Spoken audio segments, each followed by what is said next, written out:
There you are, my friends. Wonderful to have you with us today. You know, there's just some things that mark our lives that we never forget. And one of those, for me, was The Godfather. There's a scene in one of the Godfather movies I will never forget. It just stays with you, and I bet you did too. So we're going to talk about The Godfather because it's the 45th anniversary. Wow, that's amazing. But also spring is here, and we're excited about that. And there's a grown-up Easter egg hunt. Hey, the kids should not have all the fun. That's what I say. And then I have some movie reviews for you. So let's start off with that iconic Godfather. This was the biggest movie since Gone with the Wind. Came out in 1972. Big anniversary, the 45th anniversary. We have The Godfather with us, Bill Weiss. Sandy, I want to thank you for inviting me on the television today. And I know that we're going to have a lot of fun with this movie. I tell you, that's great, Bill. All you need are those cotton balls down there that Marlon Brando had, and you would like have it nailed. Toilet paper was what he actually used. Yeah. Oh, toilet paper. Ew, gross. Yeah. I mean, that would like anyway, that's icky. Okay, so it started in 1972, March, right. Well, this is the anniversary. Yes, on March 15th, 1972, 45 years ago, yeah. The Godfather premiered at the Lowe State Theater in New York, the most anticipated, the most impactful movie since Gone with the Wind. Grossed $134 million, a top grosser in 1972, won 3 Academy Awards, was nominated for 8 others, resurrected the career of Marlon Brando, launched the career of Al Pacino, spawned 2 very good sequels, and it almost was never made. Really? Yep. But why? What was the problem with The Godfather? They almost didn't make it. Well, Mario Puzo was a highly regarded novelist whose novels didn't sell. In the late 60s, he found himself in a debt, gambling debt, up to his neck, some to the wrong people, and so he set out to write a best-selling novel called Mafia, which he became The Godfather. He also had a connection with Paramount Pictures, and Paramount supported him while he wrote The Godfather in return for taking out an option to make the movie. Well, it became the blockbuster of 1969 and 70. The book sold 6 million copies. It was on the Times bestseller for 67 weeks. But the studio was very reluctant to make it into a movie. Because? Well, for one thing, the studio was broke, and its parent company, Gulf Plus Western Industries, was thinking about liquidating the studio and selling the lot for real estate. Secondly, they had made a mafia movie in 1968 called The Brotherhood, starring Kirk Douglas in one of his better roles, critically acclaimed but flopped at the box office. And third, they couldn't find a director to take this project on because they all thought the novel was trashy and was beneath them until Francis Coppola entered the scene. And he said, I want to do this, huh? Actually, he didn't. Oh, he didn't? Initially, Coppola was 31 in 1970. He was a well-regarded director of movies that didn't sell, but he was also an Oscar-winning screenwriter for the script of Patton. He was initially turned off by the novel for the same reason. He thought it was trashy. But then he had a powerful epiphany. He saw that the novel was not about the mafia per se, it was about a family with the mafia as a defining milieu.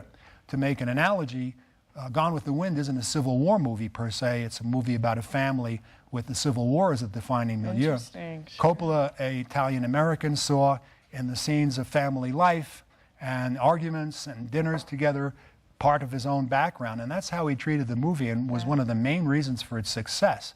Wow. He also told the studio that he'd work cheap. Now, to show you the diffidence about the movie, they envisioned spending less than $2 million on making it and thought it would run to an hour and 40 minutes. Well, Coppola said he'd go along with that. In fact, it cost $6 million and ran 2 hours and 35 minutes. But he accepted a contract for $60,000 plus a percentage of the gross.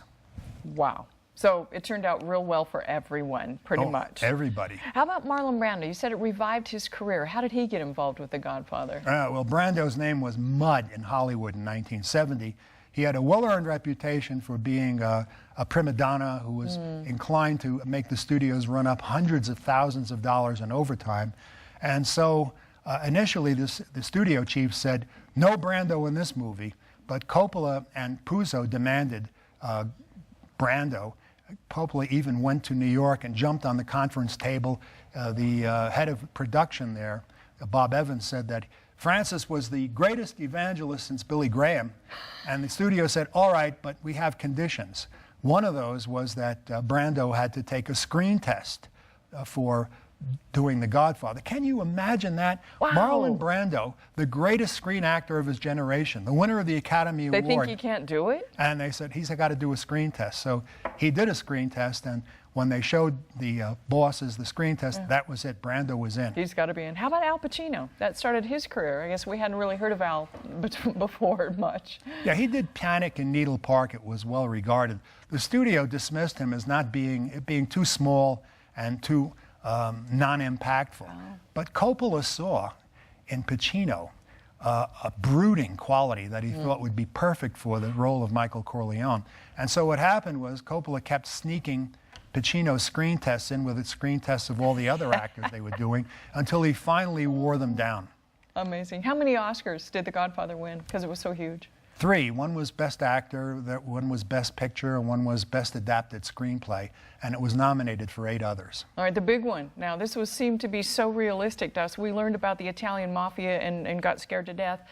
Was the real mafia involved in The Godfather at all? Oh, yes. What happened was Joseph Colombo was the boss of one of the 5 New York families.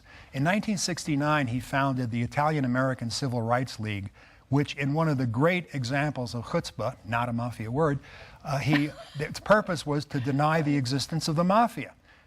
His purpose was mafia, Cosa Nostra, all these gangster things were slurs on the Italian-American people. And he was doing quite well with that at the time because it was helping to protect him from a federal charge. When he heard that The Godfather was going to be filmed in New York, partly, he contacted the producer, Al Ruddy, and made him the proverbial offer he couldn't refuse. In return for their agreement to take out Mafia and Cosa Nostra from the script, he promised them full cooperation on the streets of New York, which meant no labor problems, no sabotage, no cutting cables, no intimidations.